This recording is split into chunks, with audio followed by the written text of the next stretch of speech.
Washington is shaking tonight, not because of a war overseas, but because one of the Capitol's loudest voices just got the taste of the storm he once helped unleash. Adam Schiff, yes, that Adam Schiff, the prosecutor turned politician who built his career impeaching Donald Trump, is now staring down a federal indictment of his own.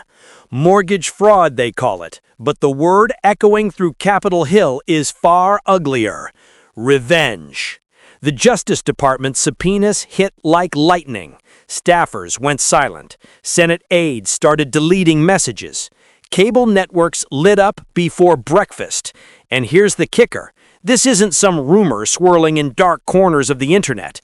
It's an official investigation, signed and stamped, reaching straight into the halls of Congress. Yeah, you heard that right. The man who once swore to hold others accountable may now be forced to account for himself.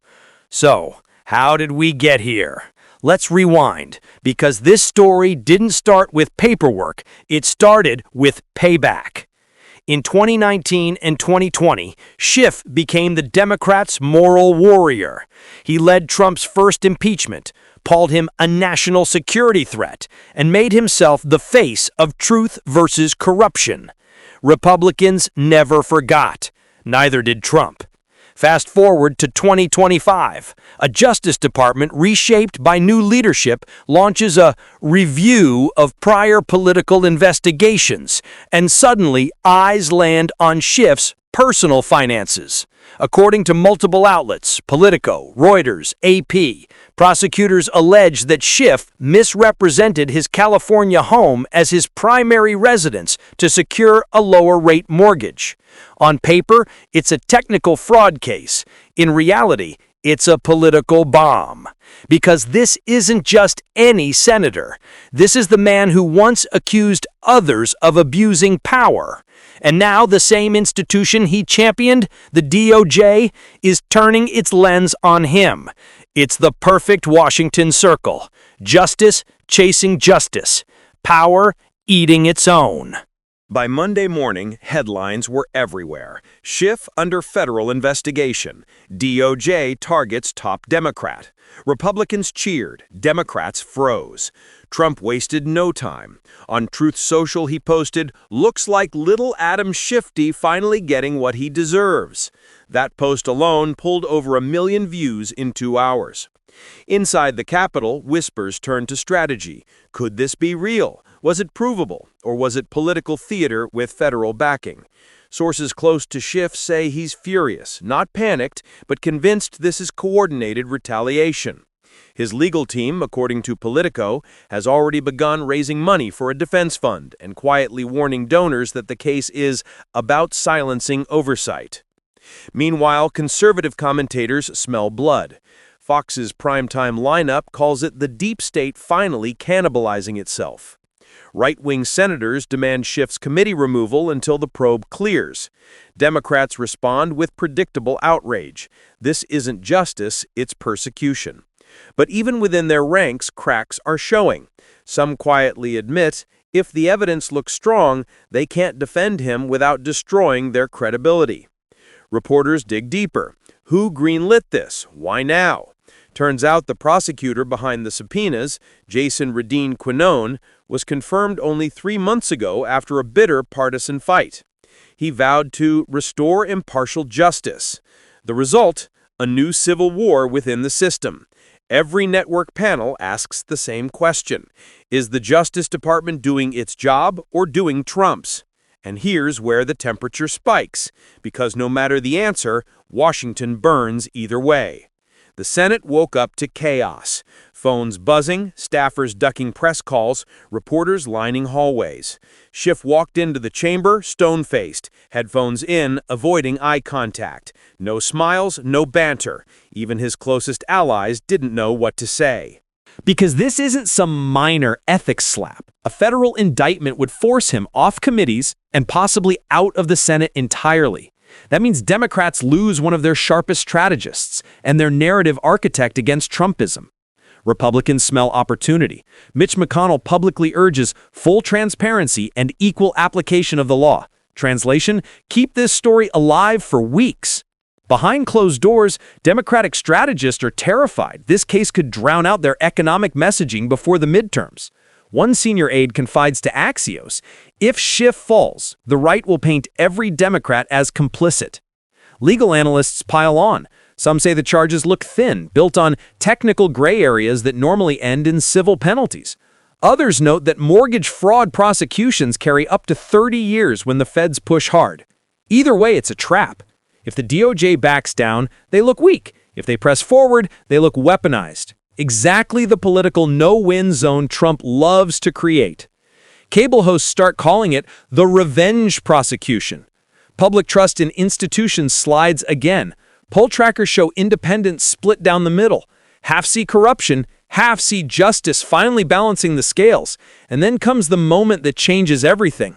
A leak. A single paragraph of the investigation summary hits social media, claiming the case was flagged by a citizen tip connected to a former FBI analyst. Within minutes, hashtags explode. Hashtag Schiffgate trends nationwide. That's when Democrats realize this isn't just a legal problem, it's a public relations meltdown. Cliffhanger pivot. But here's the part nobody's talking about. What happens if this actually goes forward? Think about the precedent. In modern U.S. history, no sitting senator has been indicted while leading the opposition against a former president. None. This isn't just a case. It's a constitutional stress test. Nixon weaponized the IRS and fell for it. Clinton was impeached for lying about a personal matter.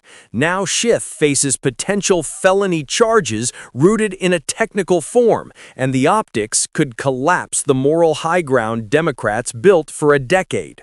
Trump sees revenge politics. Democrats see retaliation. But for millions of Americans watching, it feels like Washington has stopped governing and started settling scores.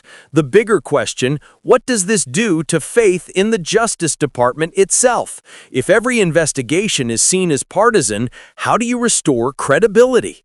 The media cycle feeds itself. Panel after panel asks, is this accountability or an inquisition? Meanwhile, voters face record inflation, rising energy costs, and a shrinking middle class. To them, this feud looks like elite drama, but its outcome decides who controls the rules of power. Schiff's camp tries to pivot the narrative. This is bigger than one man. It's about democracy under attack. Republicans fire back. No, it's about law finally reaching the untouchables. Both can't be true. And yet, in today's Washington, truth is whatever your side needs it to be by prime time. Every time the system goes after someone powerful, the opposite side weaponizes it. Result, mutual destruction masquerading as justice. If this case goes to trial, expect a media circus rivaling Watergate and the Clinton hearings combined. And when that happens, don't just watch the courtroom, watch the poll numbers. That's where the real verdict will be delivered. Scenario 1. The case collapses. DOJ backs off after public backlash. No charges. Schiff claims vindication. Republicans call it a cover-up. The Justice Department's credibility takes a hit, and the cycle of distrust deepens. Scenario 2. The indictment lands. A grand jury returns charges. Schiff is forced to step aside or resign committee roles. Democrats explode in rage. Republicans celebrate for exactly 48 hours before facing blowback for political weaponization. Scenario 3. The chain reaction. Once a senator can be prosecuted for paperwork, expect waves of new oversight cases. Both parties start targeting each other's donors, judges, and staff. The system mutates from checks and balances into revenge and retribution. Each scenario leads to the same destination: a United States more divided, more suspicious, less governable. And through it all, one truth keeps echoing across Capitol Hill. When you weaponize justice, eventually justice comes for you. Washington knows it. The question is, does anyone care enough to stop it? So what do you think? Is this justice finally catching up with the powerful, or just the latest episode of political theater masquerading as accountability? Because tonight, the Senate is not debating laws. It's watching one of its own fight for survival. And if Adam Schiff can fall, anyone can. Here's the kicker. The next move won't come from a judge or a jury. It will come from you, the voter, the viewer, the citizen trying to make sense of a government that no longer plays by its own rules. Do you believe this is accountability or a power grab?